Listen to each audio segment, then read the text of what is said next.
বিজেপিতে ভোট দেয় বলে এই জন্য আমাদের লক্ষ্মী ভান্ডার বন্ধ করে। ময়নায় দুটি গ্রাম পঞ্চায়েতের প্রায় 12,000 উপভোক্তার লক্ষ্মী ভান্ডার বন্ধ 3 মাস যাবত। খুব বাড়ছে মহিলাদের মধ্যে। 2 গ্রাম পঞ্চায়েতের বিজেপির তাই তৃণমূল পঞ্চায়েত সমিতির ইচ্ছাকৃত বন্ধ করেছে লক্ষ্মীর ভান্ডার, অভিযোগ বিজেপির। ময়না ব্লকের বাগচা গ্রাম পঞ্চায়েত ও গজিনা গ্রাম পঞ্চায়েত প্রায় 3 মাস লক্ষ্মীর ভান্ডার বন্ধ। এই দুটি গ্রাম পঞ্চায়েত বিজেপির দখলে। ময়না ব্লক জুড়ে প্রায় 12,000 লক্ষ্মী ভান্ডার বন্ধ। বিজেপি এরই প্রতিবাদে ময়না বিডিও অফিসে ডেপুটেশন দেওয়ার কর্মসূচি ডাক দিয়েছে।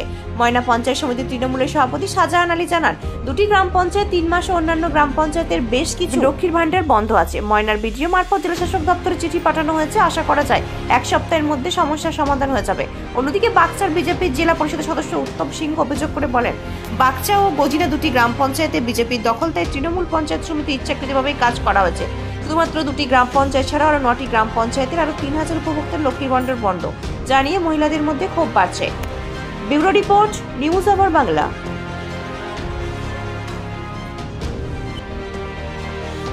আপনার বাড়ি কোথায়? বাগচা অঞ্চলে। আচ্ছা, আপনি কি লক্ষ্মী ভান্ডার পাচ্ছেন? না। কেন? আমরা বিজেপি করি বলে আমাদেরকে দেয়নি 3 মাস।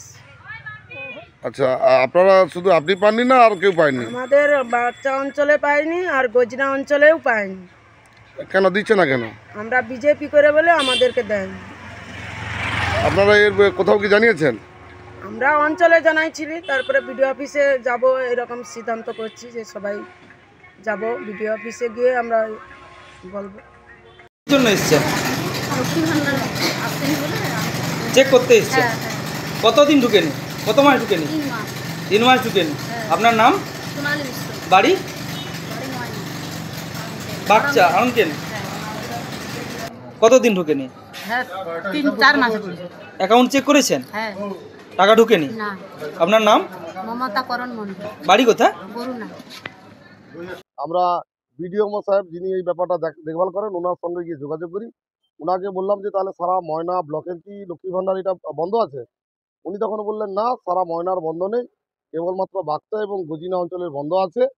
প্রায় কত সংখ্যা হবে? প্রায় 9,000 লোকের মতো। এবং বাকি ময়না ব্লকের আর 9টি অঞ্চলে কোথাও 200, কোথাও 300, কোথাও 400 এরকম করে বাকি করে প্রায় 3,000-এর মতো। আমরা বললাম এটা কেন হবে? না, এটা কোথায় কোনো একটা সমস্যা আছে, উনি করছেন, কোনো রকমভাবে উত্তর দিতে বলছে না। এরপরে আমরা বিডিও সাহেবের কাছে পুনরায় গেলাম। আমরা যারা প্রশাসনিক দায়িত্বে আছি ওনার সঙ্গে গিয়ে কথা বললাম যে আপনি এই ব্যাপারটা নিয়ে ইমিডিয়েট দেখুন। ময়না ব্লকের 2টি অঞ্চল কেবলমাত্র পুরো পায়নি এবং অন্যান্য জায়গায় খুব সামান্য। এবং আমার যেটা মনে হচ্ছে সেখানে হয়তো বিজেপি দেখে দেখে চিহ্নিত করে তারাই হয়তো পায়নি যারা বিজেপি করে।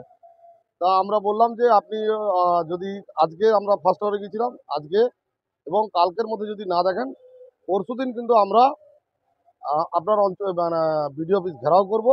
এবং কেন দেওয়া হয়নি, সরকারি টাকাকে কেন এভাবে বিরোধী অঞ্চল আছে কেন বঞ্চনা করা হবে, এর জন্য কিন্তু তীব্র প্রতিবাদ হবে। বিডিও সাহেব অলরেডি আমাদেরকে আশ্বস্ত করেছেন, নতুন এসেছেন উনি, ঠিকমতো বুঝে উঠতে পারেনি। উনি আশ্বস্ত করেছেন যে কালকের মধ্যে এর একটা সুরাহা হবে। যদি কালকের মধ্যে সুরাহা না হয়, পরশুদিন ময়না ব্লক অফিস যে আমাদের ভারতীয় জনতা পার্টির যারা সমস্ত জনপ্রতিনিধি আছে, প্রথমে প্রতিনিধিমূলকভাবে হবে ঘেরাও। তারপরে যদি না হয়, তারপরে যারা এলাকায় যারা মহিলারা, যারা দিদি ভাইরা এই লক্ষ্মী ভান্ডার পান, তাদেরকে দিয়ে আমরা ময়না ব্লক অফিস একদম অচল করবো। এবং ময়না পঞ্চায়েত সমিতি যে নোংরামি করেছে শাহজাহান আলী, তার চরম শিক্ষা আমরা ওনাকে ওই দিন বুঝিয়ে দেব। দুটো জিপিতে লক্ষ্মী ভান্ডার পাইনি। বাগচা জিপি, গজিনা জিপি প্রায় টোটাল বন্ধ, বাকি আদার্স জিপিতে 50-100 টাকা করে বন্ধ। তার জন্য আমরা বিডিওকে দিয়ে চিঠি করিয়েছি, জেলা থেকে আমরা চিঠি করিয়েছি। যদি কেউ চিঠির রিসিভ দেখতে চায় সেটাও আমরা সাংবাদিকের কাছে পৌঁছে দিব। কেন হয়নি, ওনারা আমাদেরকে 1 সপ্তাহ সময় দিয়েছে, যে আশা করছি 1 সপ্তাহের মধ্যে লক্ষ্মী ভান্ডার ঢুকে যাবে। তবে এত আতঙ্কিত হবার বিষয় নেই। মমতা বন্দ্যোপাধ্যায় তার নাম, সে হচ্ছে জননেত্রী।